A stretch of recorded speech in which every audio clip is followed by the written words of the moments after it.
Et quand on dit une famille, on dit aussi le don de soi, et on dit aussi le sentiment d'appartenance.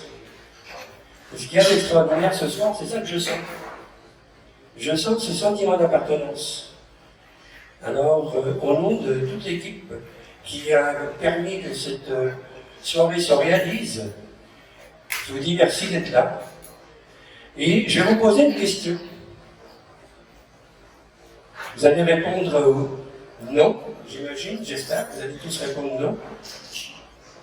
Est-ce que vous avez déjà mangé? Oui, à midi. Un instant. Il y a quelqu'un qui a répondu oui. Toi, tu as répondu oui? J'ai mangé à midi. Non, mais attends, on n'est pas dans la même salle. Dehors. Alors, c'était un petit intermède, juste histoire de réchauffer tout le monde. Eh bien, amis radioamateurs, je suis très heureux de vous avoir avec nous ce soir. On m'a permis d'être votre maître de cérémonie. J'espère que je ne serai pas trop tannant. Je vous promets, j'ai pas bu d'alcool, donc allez pas partir des rumeurs, s'il vous plaît. Et qu'on va commencer.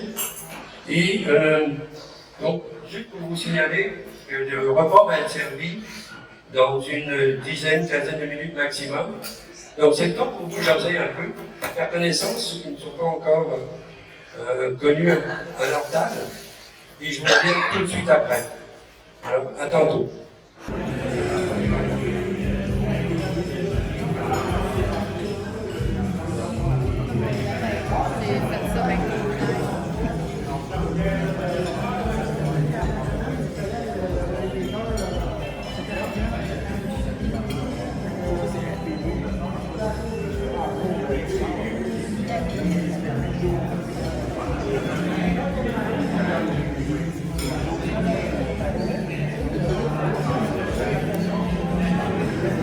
T'as tout mangé?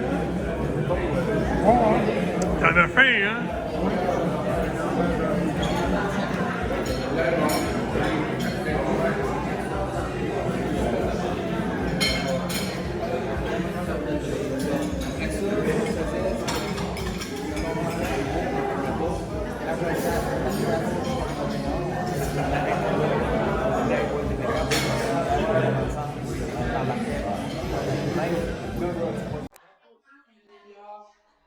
Pierre a travaillé dans le journal avec son père, qui faisait de la reproduction d'antiquités, soit des rouets, castors de bois, armoires en pin, avec des portes sculptées, c'était la belle époque ça, avec différents motifs, des berceaux, des outardes, j'en ai vendu de ça. Les fleuristes aimaient beaucoup les rouets surtout. Pendant son secondaire, il a suivi des cours en radioamateur avec le frère Vincent, et a appris un peu de tout. L'électricité, lampe, antenne. Le midi, les activités étaient au choix. Pour Pierre, c'était évidemment la radioamateur. Puis il est entré dans un atelier de soudure et d'usinage. Il a suivi des formations sur les outils, la soudure, haute pression, l'argon et autres. Et dire, les amis, la famille Pierre, il en a fait des affaires. Vous pensez qu'il a seulement 60 ans? Non, non. Je pense qu'il en a plus. Mais bon, on ne va pas lui dire. En 2004, Pierre, après avoir passé avec succès son cours de radioamateur de base supérieure immense, évidemment, devient radioamateur. Sa formation a donc lui ouvert des portes dans le domaine de la piscine avant de prendre une retraite méritée en 2013. Voyez-vous, quand je vous avais dit qu'il a 60 ans, hein, je viens de dire, en 2013, il avait 61 ans. Donc, il est pas mal plus jeune que moi. Monsieur le Président, je vous invite au micro Et évidemment, on l'applaudit, ça va de soi, pour le travail qu'il a accompli.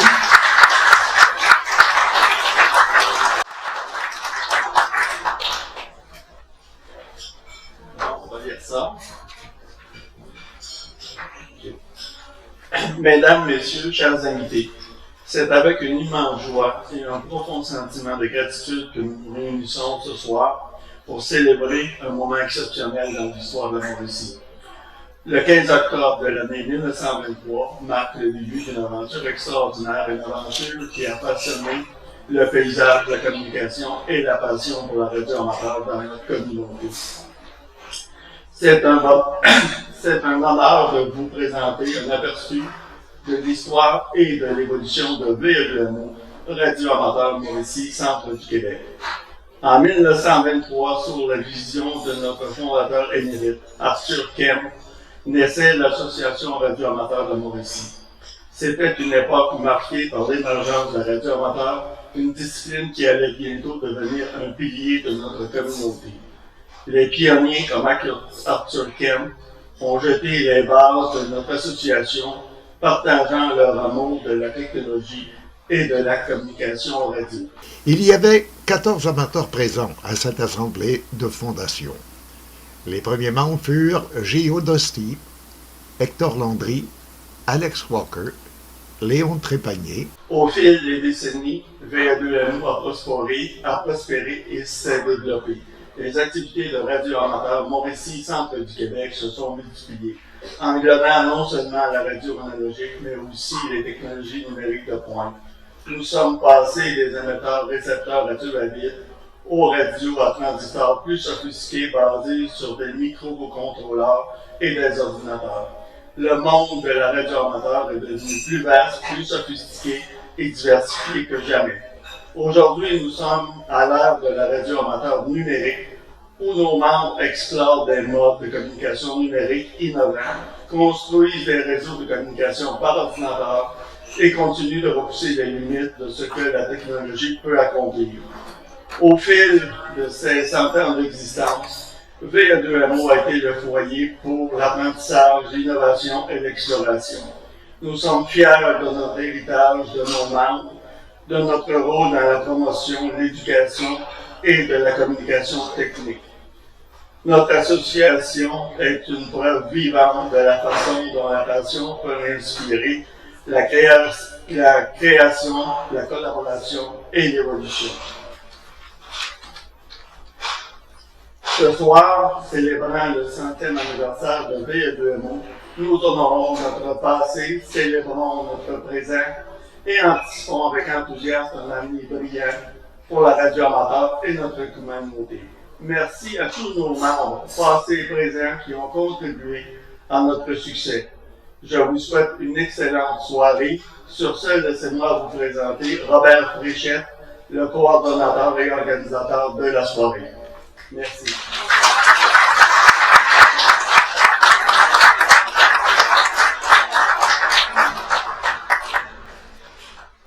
Ben oui, c'est important de vous présenter les invités qui viennent au micro.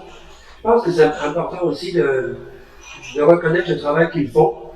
Alors j'ai demandé à chaque invité de m'envoyer un résumé de manière à ce qu'on puisse connaître un petit peu la personne. Alors pour ce soir, on a eu une belle allocution du président et je voudrais vous présenter. Je vais pas donner mes lunettes parce qu'en fait, je vois quand même assez clair. Merci beaucoup.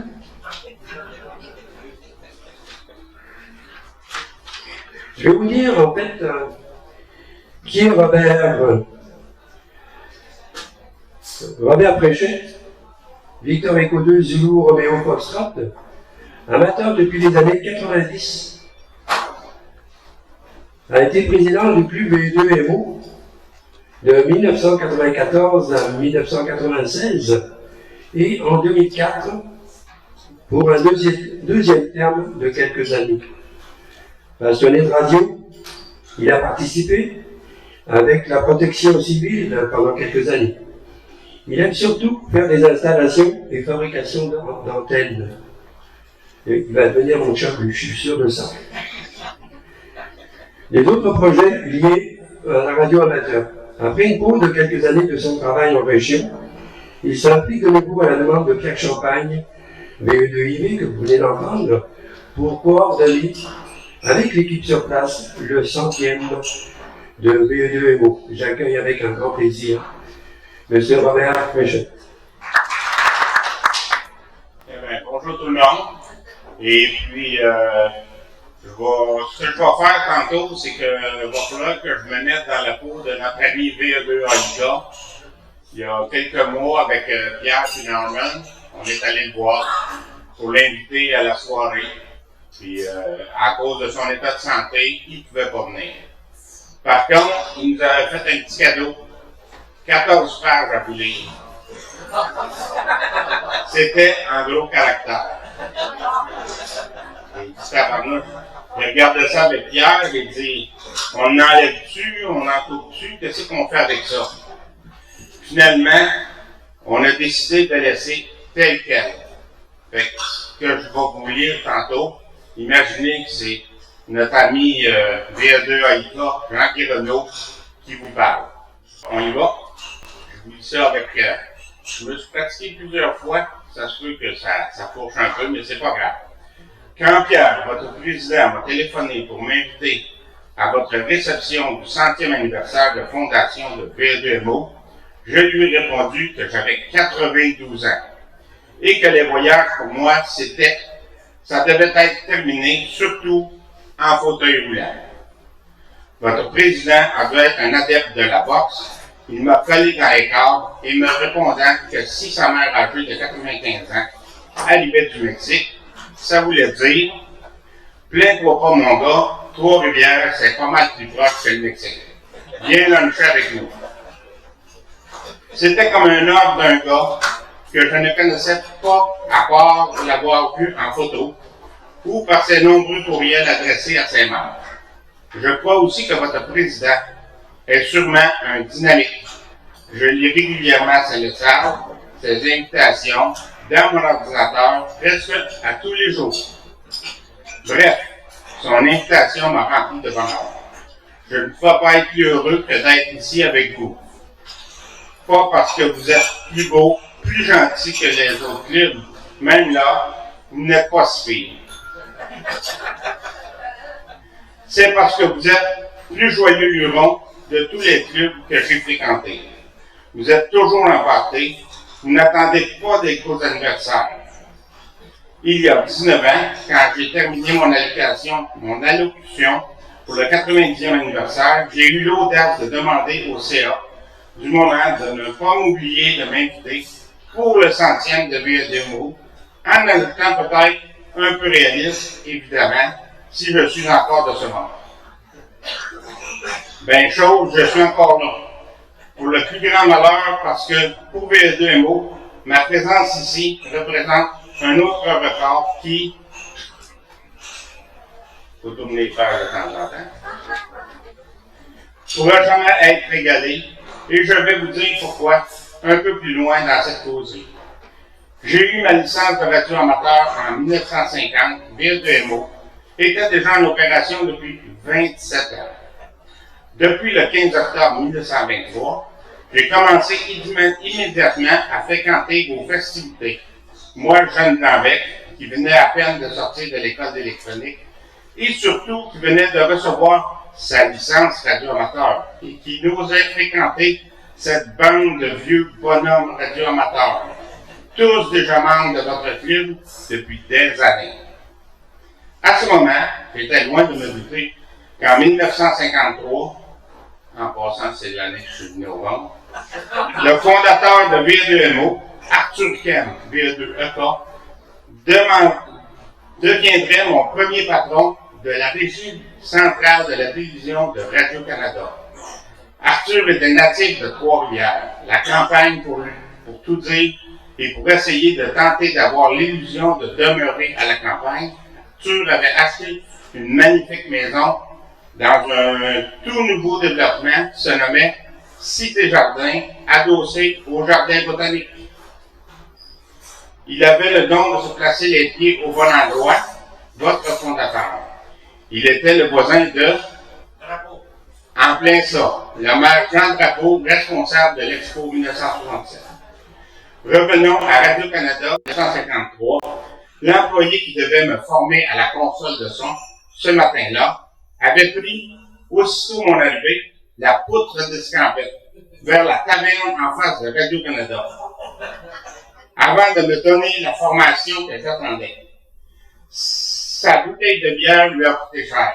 Radio-Canada l'a remercié de ses services pour manquement à la discipline de la maison et surtout de me laisser tout seul me débrouiller devant un gigantesque console. On ne badinait pas avec la discipline dans les années 50. Toujours est-il que Arthur Kemp, VA2AK, qui avait pris sur lui la responsabilité de me former, quel bouton je devais tourner pour mettre en ondes Henri Bergeron pour les nouvelles, Jacques Normand et Roger Beaulieu pour les foyers. Ne fallait pas se tromper. Si on se trompait trop souvent de bouton, ça entraînait une mauvaise note dans notre dossier. Comme une fois à minuit, où j'avais fait jouer le God Save the Queen à la place du Haut-Canada à la fin des émissions. Je m'étais trompé de disque et comme j'avais fermé le volume de mon moniteur, je n'avais pas entendu mon tourne-disque qui entonnait un hymne national étranger. Et ce n'a pas trop aimé des Québécois. Le téléphone n'avait pas tardé à sonner. C'était le grand patron, Alphonse Ouimet, qui n'était pas couché et qui m'appelait à la régie centrale à cette heure tardive. Arthur Kemp, qui avait commencé à cogner des clous, s'était vite excusé en disant que c'était un nouveau technicien qui était à la table tournante et que lui-même, étant occupé à fermer la station, ne s'était pas aperçu de cette erreur à la fin des émissions. Alphonse Ouimet, le patron le plus haut gradé de la hiérarchie en télévision, n'était pas très content et c'est Arthur qui a ramassé les pots cassés en bon diplomate qui en avait plus d'autres. J'ai eu tellement de plaisir à travailler avec ce fondateur à la régie centrale. Il connaissait tous les trucs pour nous sortir du pétrin. Arthur n'avait pas la tête enflée d'avoir été fondateur du premier club de radio-amateur canadien en Amérique du Nord. Il n'y a pas si longtemps, votre club et ses membres utilisaient encore des émetteurs à étincelles. Vos correspondants et vos membres étaient des amis des frères enseignants ou d'un célèbre prêtre de Nicolette, l'abbé Désilet. C'est l'abbé Désilet qui avait inventé une orgue avec une série de transmetteurs à étincelles.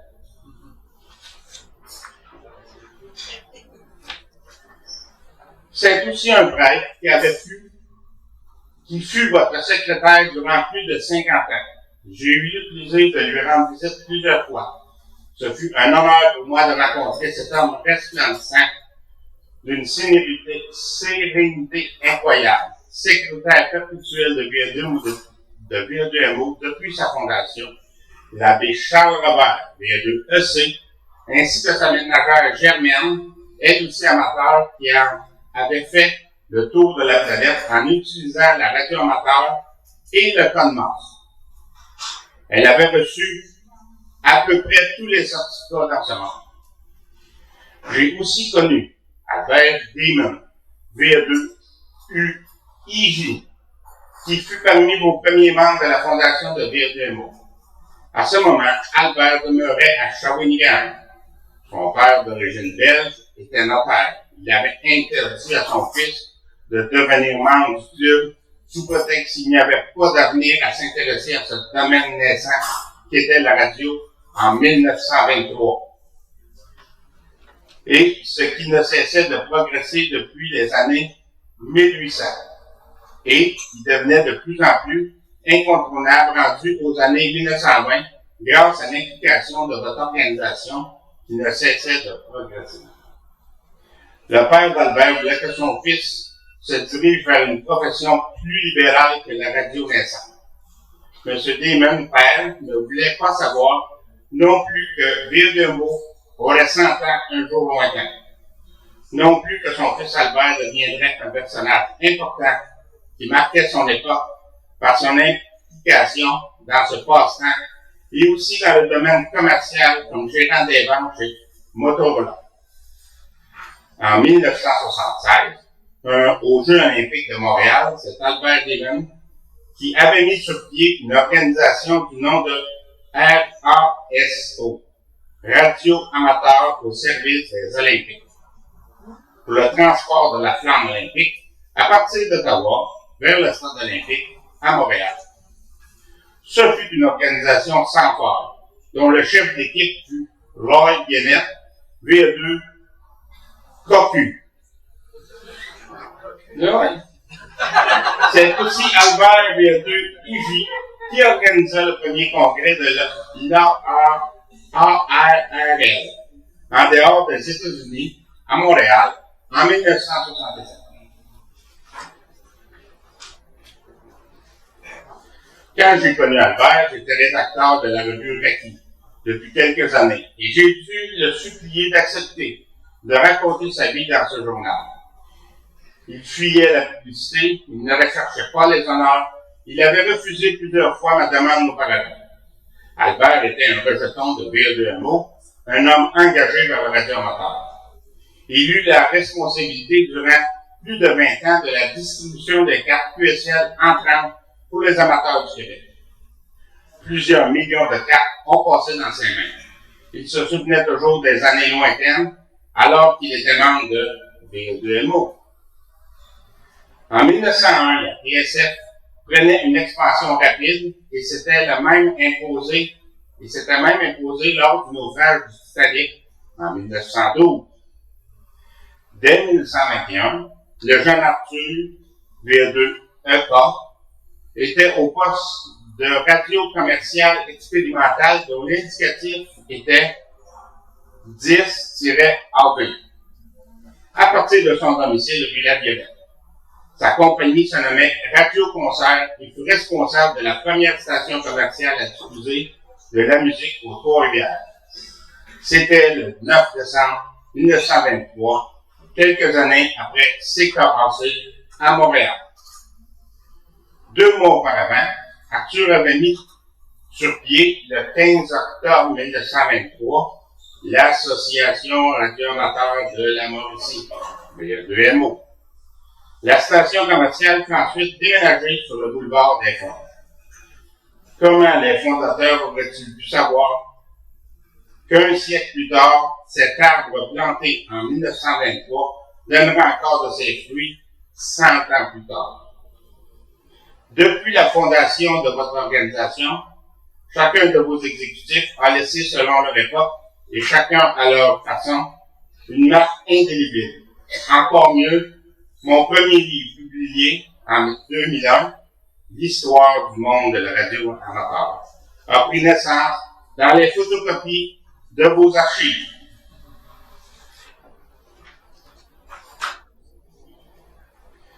Pierre Gélina, VE2AGI, qui fut lui aussi un membre important de VE2MO, a également laissé une place importante dans la grande histoire de VE2MO.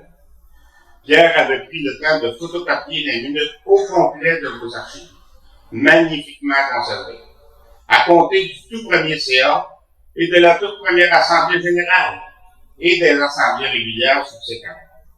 Une pile de papier 8,5 par 14 que Pierre a eu la gentillesse de me prêter et que j'ai lu avec délection pendant 5 ans, ce qui a tout au long de ma lecture inspiré mon écriture. Sans vos archives, il n'y aurait pas eu aujourd'hui l'histoire de la radio amateur.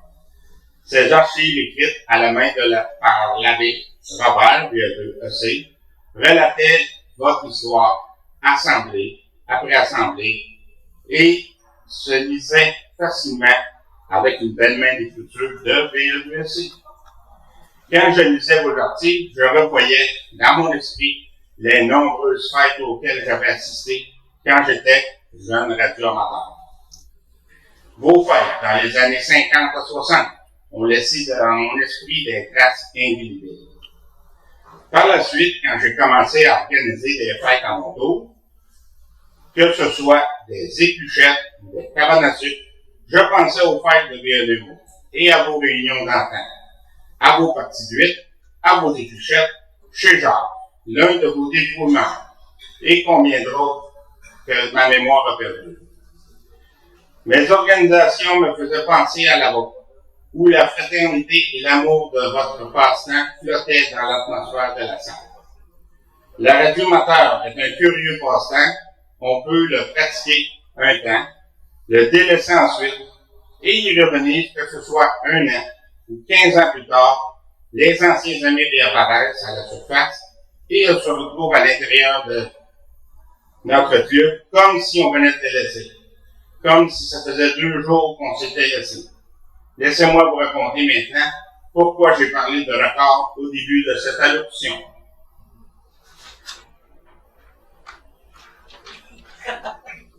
Ça sent bien, mon enfant. Donc, je vous. En 1973, oh, c'est correct. On va survivre.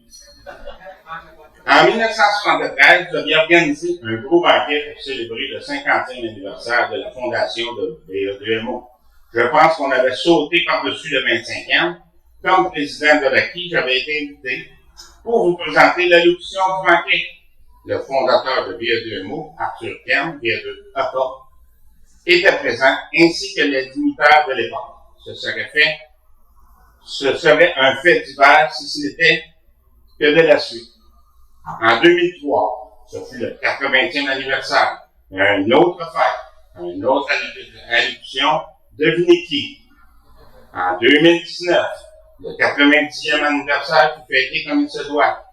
Un autre banquet, une autre allocution. Et devinez qui? Ben là, mais cette fois, j'avais pris goût à vos banquets, qui me rappelaient que VA2MO ne perdait pas son habitude de la fête.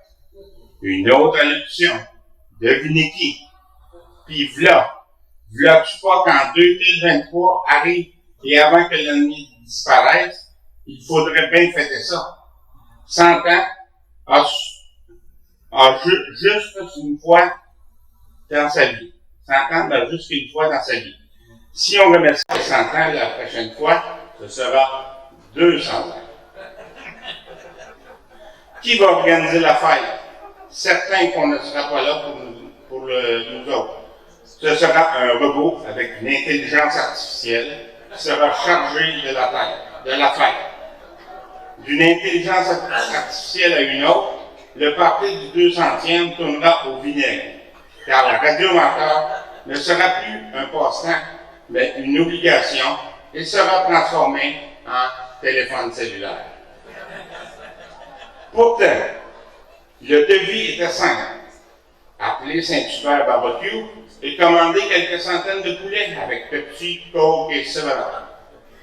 Dans l'avenir, ne vous fiez pas aux robots et à l'intelligence artificielle pour entrer dans la 2e centenaire. C'est un fake news inventé par Donald Trump. Contentons-nous du 1er centenaire et fêtons-le pendant que nous sommes vivants.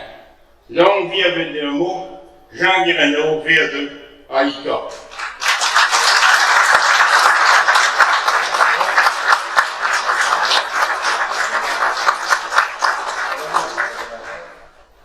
Merci beaucoup, Robert. Je pense qu'on n'aurait pas pu faire mieux pour décrire un bonhomme exceptionnel comme Jean-Guy. Je vais vous raconter une petite anecdote qui m'a permis d'être avec vous ce soir. À un moment donné, dans une réunion de l'UMS, Rachel était alors administratrice, si je me souviens bien, et elle animait des réseaux.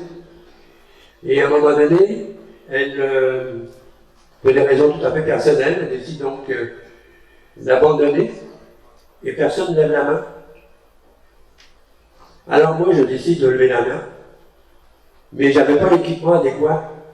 Mais Rachel est une fille exceptionnelle, une femme exceptionnelle, et elle a eu la patience d'attendre que je m'équipe correctement.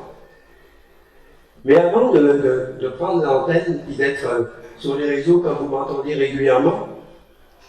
J'avais déjà eu contact avec Jean-Guy Renaud, le monsieur que vous venez de voir ici à l'écran à plusieurs reprises dans différentes situations. J'ai appelé Jean-Guy. J'ai dit, Jean-Guy, je me lance comme animateur de radio. Il dit, qu'est-ce que je dois faire? Jean-Guy m'a dit, Noël André, reste toi-même. C'est la meilleure réponse que je peux te donner. Eh bien, chers amis, c'est ce monsieur-là qu'on remercie aujourd'hui pour tout le travail qu'il a fait, pour ceux qui le savent et ceux qui l'ignorent. Et c'est un bonhomme exceptionnel, un homme généreux. Quand vous pensez qu'il a mis 5 ans de sa vie à écrire les 2 volumes, et là il est en train de plancher sur un 3e volume, alors qu'il a 92 ans, je peux vous dire, on peut l'applaudir.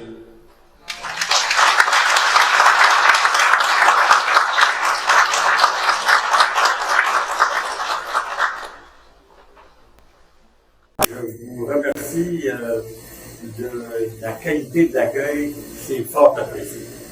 J'en profite pour aussi, je vois quelqu'un à l'autre bout là, qui a fait des prodiges dernièrement, en fait, qui continue à faire des prodiges. VA2PV là-bas, là. J'ai vu ton dernier article dans le journal de ARRL. Et il y avait un autre radioamateur du Québec aussi qui a écrit dans le même magazine. C'est la première fois qu'on a 2 radioamateurs du Québec qui écrivent en même temps 2 articles différents dans le magazine d'ARRL. Ça là, on va lever notre chapeau.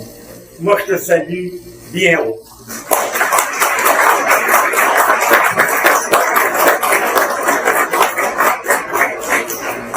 Alors, ceci dit, c'est sûr que certains d'entre vous ont des émotions plus fortes que d'autres à célébrer un 100e anniversaire. Il y a de l'histoire, puis l'histoire, bien souvent, ça vient nous chercher à l'intérieur. Pour ma part, ben, j'ai une quarantaine d'années au milieu de la radio, comme radioamateur un peu plus tard. Et laissez-moi vous dire que ce genre de rassemblement où les gens peuvent se parler un peu plus qu'autrement, c'est apprécié de tout le monde. Et c'est ça être rassembleur, c'est ça. Ça, c'est l'œuvre de rassembleur. Je vous dirai, par contre, que la Fédération des radioamateurs du Québec a dans ses cartons des projets qui, certains ont déjà été mis sur place, comme la déexpédition qui a eu lieu au mois de juillet. Cette déexpédition-là, c'était une première fois qu'on faisait ça. Il y a eu des gens de partout au Québec qui ont participé. Je vous donne comme exemple, il y avait une dame, une dame, ici, la Tuque, Roland, ça s'appelait. Écoutez, c'est elle qui a fait le 10 millième contact. Après, c'est elle qui a eu la chance de faire ça aux 10 heures du matin. Pendant qu'on était là. On a fait au-delà de 12 000 contacts et cette dame-là a réussi le 10 millième contact. Elle vient de la Haute-Mauricie. Et j'étais content d'avoir des gens de partout. Il y avait des gens par exemple, d'aussi loin que Rimouski et aussi loin à l'ouest que la région d'Ottawa. Alors, c'est l'ensemble du Québec qui était représenté dans cette expédition-là. Alors, je ne peux pas vous embêter plus longtemps avec ça. C'est un grand plaisir, encore une fois, d'être avec vous, d'avoir été avec vous. Soit dit en passant, le repas est excellent. Et puis, l'organisation, c'était sans faille. Félicitations d'avoir pensé à le faire. Et félicitations pour d'avoir mis le cœur à l'ouvrage comme vous l'avez fait. Merci tout le monde.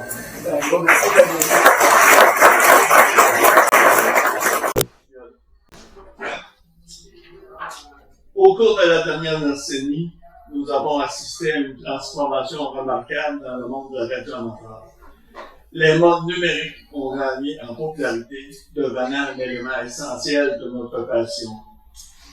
le FT8 sur HF, en DMR sur UHF et VHF, c'est un ordre, une flexibilité et des possibilités fascinantes pour les radioamateurs.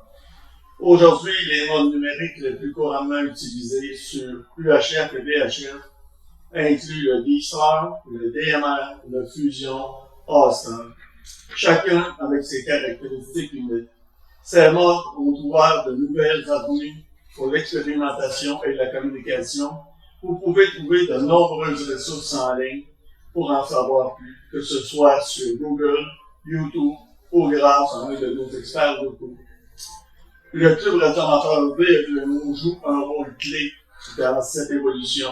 Nous sommes fiers de posséder plusieurs répéteurs DMR, Fusion, D-Star et Analogue qui desservent la région Mauricie, centre du Québec et au-delà.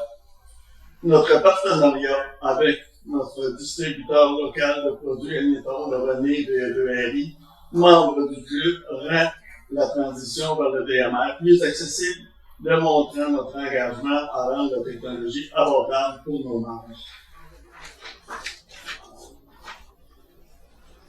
De plus, ces modes numériques peuvent être surveillés et semi-contrôlés par ordinateur grâce à des logiciels, offrant de nouvelles opportunités pour l'expérimentation et l'apprentissage. VE2MO est un leader dans la promotion des communications numériques dans notre région. Cette réussite est le fruit du travail acharné de nos bénévoles et de la croissance continue de notre effectif. Nous sommes déterminés à maintenir ce leadership en tirant parti des avancées technologiques pour notre passion tout en prévenant nos valeurs fondamentales. En résumé, la radio amateur a embrassé l'ère numérique en intégrant la technologie et les modes de communication modernes, tout en préservant ses valeurs fondamentales d'expérimentation, de service public et de connectivité mondiale. Ces progrès ont rendu notre passe-temps plus accessible et attrayant pour notre nouvelle génération de passionnés, tout en conservant sa pertinence dans les communications d'urgence et l'exploration technique. Merci pour votre soutien, votre engagement, votre passion qui font une communauté exceptionnelle de VE2MO. Ensemble, nous continuerons à avancer vers un avenir passionnant pour la radio amateur.